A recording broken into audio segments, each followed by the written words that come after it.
Germany, Norway, Spain, Brazil, Indonesia और Dubai समेत दुनिया के 40 से ज़्यादा ममालिक ऑनलाइन काम करने वाले गैर मुल्कियों को खुसूसी रिहायशी वीज़ाज़ दे रहे हैं। ये special visa programs digital nomads या डिजिटल खानाबदोशों के लिए हैं। कोविड-19 के बाद से वर्क फ्रॉम होम के कॉन्सेप्ट से तो हम सब अच्छी तरह वाकिफ़ हो गए हैं, मगर डिजिटल नोमैड्स वो ऑनलाइन वर्कर्स हैं जो घरों से काम करने की बजाय दुनिया में घूम फिर कर काम करना चाहते हैं। हमने डिजिटल नोमैड्स के बारे में किताब लिखने वाले अमरीकी स्कॉलर्स के कपल रॉबर्ट लिचफील्ड और रेचल वॉल्डॉफ से बात की। We talk about digital nomads as people who have mobile digital nomad से मुराद वो लोग हैं जिनके पास मोबाइल काम है और इसकी वजह से वो फैसला कर सकते हैं कि वो कहाँ से काम करेंगे और कहाँ रहेंगे।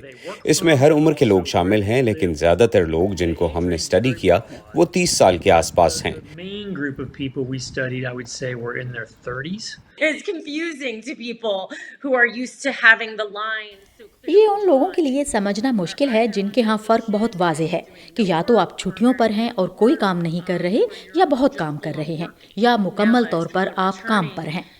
अब जब लोग वापस ज़्यादा सफ़र कर पा रहे हैं तो वो सोच रहे हैं, अरे मैं तो घर के अलावा भी कहीं से काम कर सकता हूँ। Remotely, but not in my house.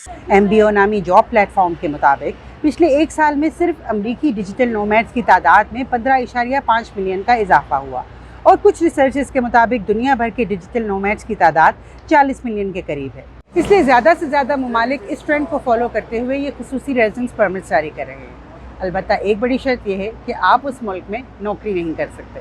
Something like digital nomad visa उनके हथियारों में से एक हथियार है जिसे वो सयाहों को राग़िब करने के लिए इस्तेमाल कर रहे हैं। उनके लिए ये सिर्फ सयाहत है, मगर लैपटॉप्स के साथ।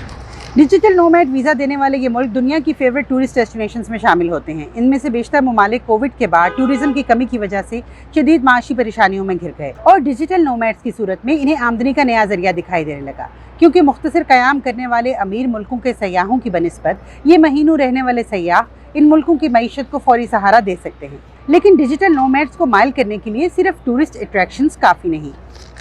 It has to have वहाँ रिमोट काम करने का मुकम्मल इंफ्रास्ट्रक्चर होना चाहिए, यानी इसका मतलब हाई स्पीड वाईफाई। इसका मतलब है कि वहाँ को वर्किंग स्पेसेस होनी चाहिए ताकि लोग जूम कॉल्स कर सकें, खामोश वक्त गुजार सकें, और 24 घंटे वाईफाई ताकि वो मुख्तलिफ औकात पर काम कर सकें। एक और खुसूसियत जो इन मुल्कों में होना ज़रूरी है वो जियो आर्बिट्राज है। करेंसीज के दरमियान इसलिए लोग ऐसी जगहों पर रहना पसंद करते हैं जहाँ उनका पैसा लंबा चले। want to live someplace where their money goes farther. सफ़र और दूसरे मुल्कों में रहने के अखराजात पूरे करना अगरचे अमीर मुल्कों के वर्कर्स के लिए ज़्यादा आसान है, लेकिन आप यकीनन ये जानना चाहते होंगे कि क्या पाकिस्तानी इन वीज़ाज़ के लिए अप्लाई कर सकते हैं। हर मुल्क ने इस हवाले से अपने कवायद व ज़वाबित मुतय्यन किए हैं। ऑनलाइन काम, गैर मुल्की ज़राए आमदन, कम अज़ कम आमदनी की एक ख़ास लिमिट और इस चीज़ का सबूत कि आप इस मुल्क में रहना अफोर्ड कर सकते हैं। अलबत्ता इस लिस्ट में शामिल चंद ममालिक की शराइत पर पाकिस्तानी पासपोर्ट पूरा नहीं उतरता।